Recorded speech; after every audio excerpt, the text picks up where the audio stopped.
Hey guys, IT here, and this is the first in a new series I'm going to call Free Advice. This will be where I share my ideas on various hobby-related topics aimed toward the everyday hobbyists and the companies that make our games, such as Games Workshop. In this video, I'm going to be talking about start collecting boxes that could possibly be made for the Horus Heresy. Please note, this is my opinion. I am not a tournament player, and these sets are just what I would like to see. This is not the end-all and be-all. These are just the ideas of a passionate nerd, and hopefully someone up top will see this and go, hey, that's pretty good. So, anyway, let's just jump into it.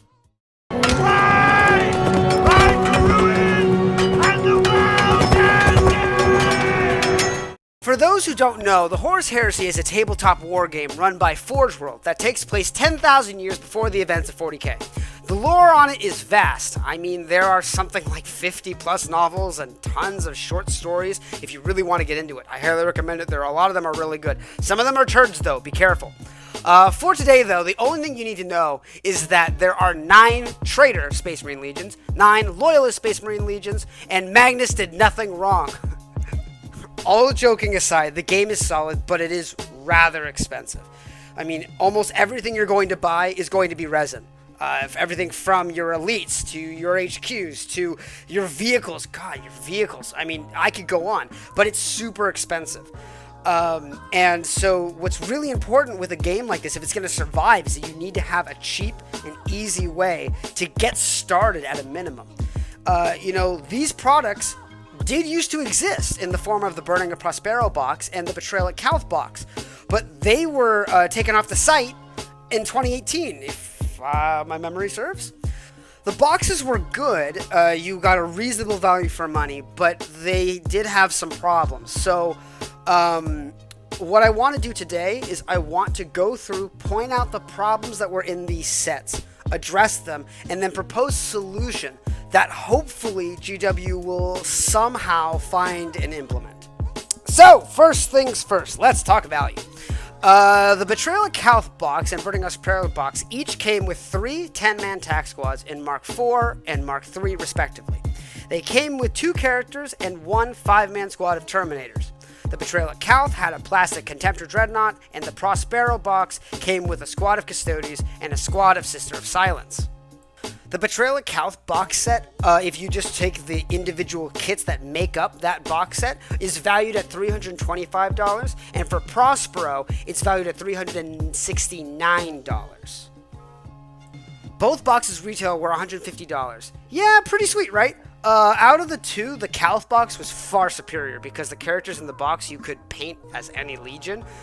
Prospero had Araman and Gregor Fellhand, and they were cool, but you can't really use those for other legions. I mean, you could if you converted it and stuff like that, but that's, that's a lot of work. And if this is supposed to get someone started in the hobby, it's not exactly what you want. But the major problem with these sets is dead weight.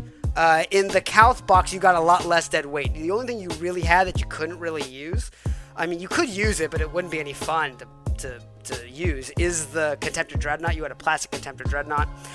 It sucks. It's monopose. It can't be kitted with any of the Forgeworld weapons that you'd actually want, because the geniuses at Games Workshop, when they designed it, they fused the gun arm and the shoulder as one piece. The Forge Worlds have the shoulder and the gun arms as 2 separate pieces, so you can choose whatever guns you want. So yeah, that's a problem. And then with Prospero, I mean, you got Custodies and Sisters of Silence, which neither of those 2 are applicable to a Space Wolf force. So it's just weird. You just kind of got these two add-ons that really no one would use in a Legiones Astartes force.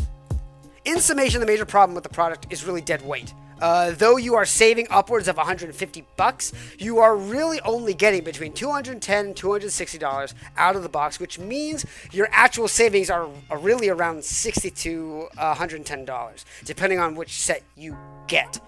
So, now that we've picked out the problems with the box sets, it's time to solve them. So before we can do that, though, we need to ask ourselves an important question.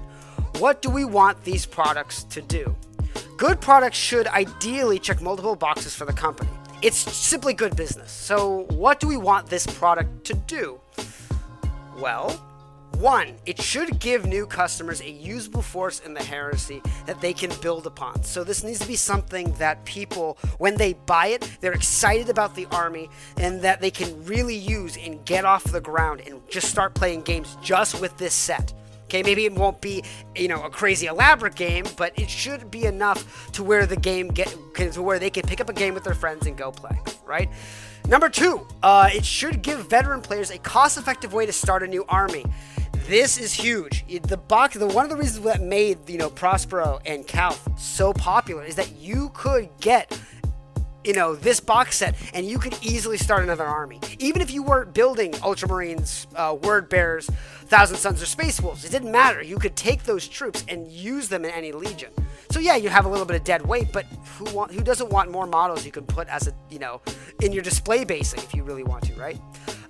3, it should give the company a platform to deliver new models. So the company needs to move product and importantly new product in order to stay competitive in the marketplace. So this is an avenue where they can do that succinctly, where someone who might be a little bit more on the fence about the product could say, well, I don't really want that and that and that, but that new character, ooh, I'd spend money for that.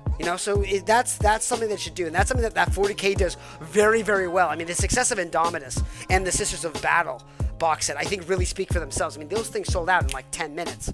And if the Horus Heresy had something like that, where it's like, hey, look, new models can be delivered here. All right, I'm buying it, right? And you can go from there. And then lastly, number 4, it should allow the company to sell products that aren't otherwise being sold.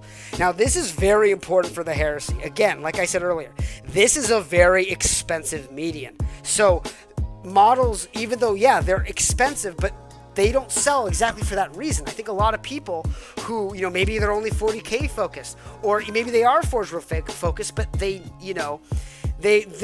take a long time to buy new models because they're so expensive. If you're a regular working class person, you're not going to go out and say, oh, look, they dropped a new character. That's $73. Dude, are you kidding? You could feed yourself for, how many days off of $73? I could do it. I could do it in, it's a week and a half for me, right? So this will allow to move these box sets. If you discount the box set and you throw these characters in there, you are allowing new revenue to be generated off models that otherwise would be collecting dust. These are the 4 objectives that I've set out that the product should achieve. So I know it looks like a lot, but it can definitely be done. So here's my solution.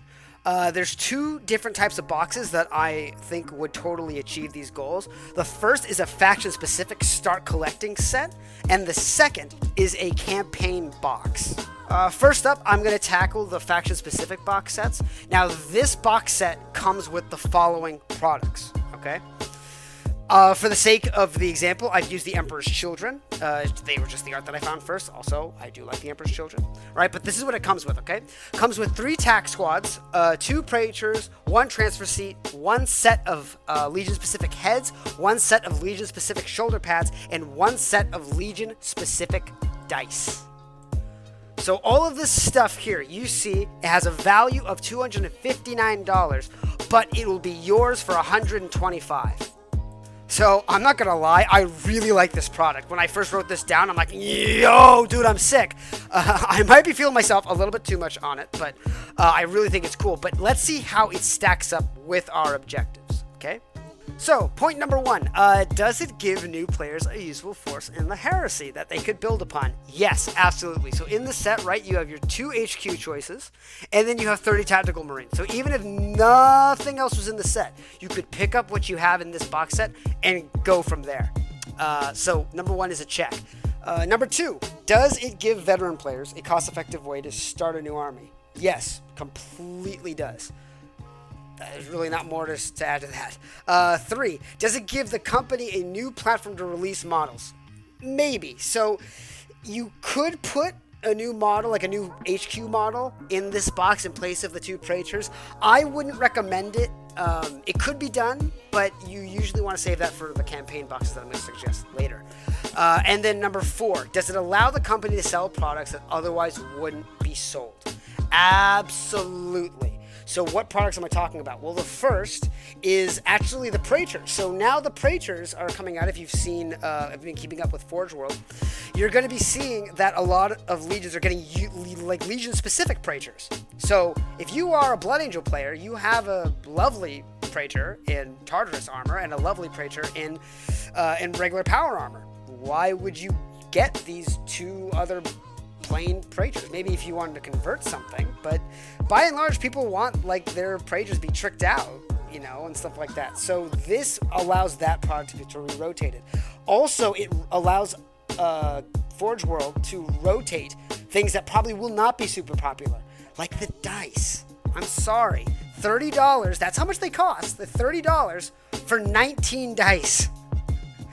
I mean, come on, Forgeworld. No one's going to pay that.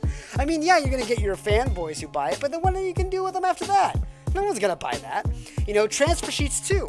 A lot of these products are not going to be moving all that quickly. So when you put them in a start collecting set like this, you're moving and making money off it. The same goes for shoulder pads and head upgrades. A lot of people will just go somewhere else to get those things. But if you go and you put them in an easy to buy box, even if you're making $1 or $2 on it when it's all said and done, you're still making money off your product that otherwise you wouldn't. So this product, I say as a whole, is more or less a win for our objectives. So the next box set I'm going to talk about are the campaign boxes. So these are meant to be a supplementary force to the Legion. So if you bought the first box and you're like, hey, that was really, really cool, I want to go even more in on the Legions, well, this will be the box for you. The way I've organized it is that there are going to be at most 2 Legions that are going to be in each box. It's going to be based off of campaigns found in the lore, so like Chondax, Istvan, you know, things like that. And the goal is to give, at a minimum, 1 new character per faction, if not also a kit. Now, some factions are way more fleshed out than others, so some have more, some have less. New stuff, anyway. Again, this is just my opinion. This is just me wish fulfilling, seeing, you know, oh, I would really love to see that, or I'd really love to see that. And I've tried to, like, both help out the company and the consumer equally.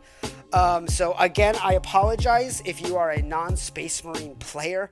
I don't know like the Mechanicum and Dark Mechanicum factions well enough to really say this is what should be in a campaign box, right? So I do apologize. So if that's really what you're here for, I am sorry. But just so you know, when you look at these slides, the new models will be highlighted in red. And we'll see how the boxes stack up towards the end of the video. Okay, all right. Let's get started. So the first campaign box that I kind of dreamt up here is the Istvan 3 campaign box, and that's between the Luna Wolves and the Sons of Horus. So in the Luna Wolves box, you get Gavriel Loken, Torgadon. Units would be the Veteran Tech Squad. I decided to give them combi weapons because why not? A Luna Wolves transfer sheet and a Contemptor Dreadnought, both with Kiri's assault cannons. The reason why I decided to do all this is that I think for the opening box in the series, it should be something that everybody really, really latches onto. And from the side of the community that I've seen, the first 3 books in the Horus Heresy are almost universally praised as probably some of the best, if not the best. I mean, you have some who would say Betrayer is better, or First Heretic, or even like something like Scars, you know, if you're weird like me. But by and large, the first trilogy in the novels is what really brings people into the heresy. And I think if you make a box set centered around what happens in those novels, I don't think you can go wrong, really. I think it's super, super, super solid. I know some people might say, well, why'd you throw in the Luna Wolves transfer sheet in there? And I decided to do it because I really liked the idea that the community should have a Luna Wolves transfer sheet, because what you're looking at is the actual Forgeworld transfer sheet. It used to be available, but it was taken down, I think, because it wasn't selling, and so this is just another way where Forgeworld could make more money off of something that wouldn't have sold. Because I see Luna Wolf armies on Instagram and things like that all the time, and people are like, oh yeah, I went and I made my own transfers. Well, that's money you're not making, dude. You're taking away options. It's just doesn't make any sense to me. But the veteran squad, you can use in your Sons of Horus or Luna Wolf's army. Veteran tax squads are just solid. And same thing with Contemptor. You always want to have a Contemptor. It's just a solid option. Even if you don't want to use the Carrier's Assault Cannons, you can drop those and put whatever you want on there. But yeah, so I think this is a pretty solid Luna Wolves contingent. Okay, now the Sons of Horus. So the Sons of Horus, very similar to the Luna Wolves, but you do get a few key differences. First is that you have Abaddon and Horus Axemen. Those are your two HQs. Haxamen and Torgadon would probably be on a display base similar to how Ezekiel and Gabriel Loken are. So the units you get Justirian Terminators. The upgrades are included. And you get 2 Reaver Squads and 1 Damocles Command Rhino. So all of these things are pretty self-explanatory. I don't feel like I have to go into any depth with them. But they're all solid kits. I feel like this is a really solid addition to the army. So let's look at their pricing and savings. How much do you actually save with a box set like this? The Luna Wolves side of things is $299, and the Sons of Horus side of things is $416. So the total value of the box is $715, and the price of the box I would put is at $275. So you're saving $440, and I think this one is probably the best bang for your buck of the ones that I made, simply because you would use every single model in this box if you're a Sons of Horus player. Even if, it's like, yeah, okay, you don't want to use Torgadon and Loken as Loken or Torgadon. You have 2 free Praetors effectively, or 2-3 characters, or you could want to trick out a Sergeant if you want. You could totally do that, and you could run every single thing in here could be used in a Sons of Horus army. So you could effectively have a completed force. That plus your starter set box for the Sons of Horus, you're golden. You're set. So the next campaign box is the Isstvan 5 campaign box. This is the Emperor's Children versus the Iron Hands. So on the Emperor's Children side of things, I decided to go with HQs of Marius Verosian. He was the first Noise Marine. And Lucius, and he was to be paired with the Palatine Blades. So the reason why I chose these 2 HQs is because the Emperor's Children's biggest problem is not necessarily lack of love for models, but rather lack of love for rules. They are not a good legion. I've heard people say that they are probably the worst legion, and I think, just from what people have said, I think they're right. So these 2 HQs hopefully maybe could inspire a rules change for the Legion, and it would allow for the Emperor's Children to really have some flair and some teeth to when they fight. So Marius Verosian, he's being the first Noise Marine, obviously go with the Noise Marines, and then Lucius, being the Blade Master that he is, we go with the Palatine Blades. So as far as what's in the box, you have 2 Palatine Blades, you have a squad of 10, you've got 2 Legion Cacophony, which would then give you 10 Noise Marines, and then 1 heavy support for the jet bikes, and this would allow you to play to the Emperor's Children's strength, which is that they get +1 initiative on the charge, which is important. So you want something that's fast, hits hard, but also shoots hard. So that is, I think, where these bikes come into play. So that is the Emperor's Children's side. So if we look at the Iron Hands side, which is right here, okay, you have the Iron Hands. So the Iron Hands have Gabriel Senator and Athanatos. And these 2 characters, again, this is another case where, so the Iron Hands have not gotten a lot of love in the character department, so this is really, for me, free reign to put whoever I want, which is kind of cool. So the first character I chose is Gabriel Senator. The reason why I chose him is because he is somebody who I think would be a really big draw to the box. The Iron Hands as a Legion, from a character standpoint, don't do much in the Horus Heresy because they're decimated after Isstvan. They are just completely shattered as a Legion, hence why they're part of the Shattered Legions. So having the Iron Hands, having like a super heavyweight character that is just really, really, really, really good, and is very popular, I think is an appropriate thing to do. And would really give a lot of value to the box. Similar with Athanatos. He is somebody who dies on Isstvan, he comes back to life, and he continues fighting. I think that's something else I think is another really big draw, is that he is a well-known character that will add value to the box. As far as units go, I think the Iron Hands should get their second Terminator choice, which is the Murloc Terminators. They're Cataphractic Plate. You have the Medusan Terminators, which are good, but I think it's just something an extra unit that could be added to the Iron Hands and give them some love. Then you have the Iron Hand Mark III squad. I think again this is something that I don't think a lot of people are buying. So you should throw it in there, really push it. I think that you just rotating stock that you wouldn't otherwise rotate. Contactor Dreadnought, because why not? Again with Curious Assault Cannon, and then because it's Iron Hands, you need a tank. So none other than the Sikaran Battle Tank, because why not? It's Iron Hands, it's a tank, it's very popular. Rotate the stock, give them something that will add a lot of value to the box, and we'll be like, oh wow, you get a Sikaran in the box? Dude, awesome, right? Yeah, you Iron Hands players know what I'm talking about. Okay, so moving on to the pricing. So the Emperor's Children side of things costs $516, and the Iron Hands cost $465. That's a total value of $981. I would price this box at $300. So you save $681. So people might look at that and say, whoa, almost $1,000. You're giving it away for $300. Well, the Indomitus box set, which was all new models, was probably worth in the vicinity of $1,000, and it was sold for $200. So if you're willing to walk away from $1,000 profit to selling it as $200, if you could afford to do that, I think you can do something similar here. So I think $300, and this is where I keep the prices on the boxes going forward, is $300. I think that's a fair price for these add-on sets. You're getting a new character, in many cases 2 or maybe even 3 characters. In one case, you're getting 4, right? So you get all this extra stuff while also getting things that are useful. There is no dead weight in this box. If you decide to split one of these boxes with your buddy, it's like, oh, I'll take the Emperor's Children half, and oh, he'll take the Iron Hands half. Well, then for $150, you get $516 worth of value. I mean, that's a no-brainer. No-brainer savings right there. So I think that 300 is quite a fair price, and this is totally doable for Games Workshop.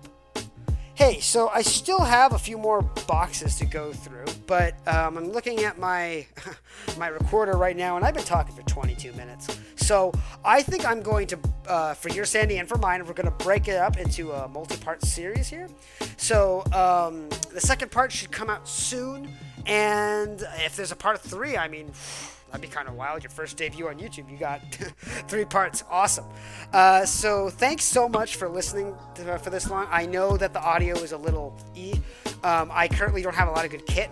I'm literally using my gaming headset right now. So feel free to leave constructive criticism in the comments. And yeah, thanks for listening. And I hope you guys have a good rest of your day. All right, this has been IT Christensen.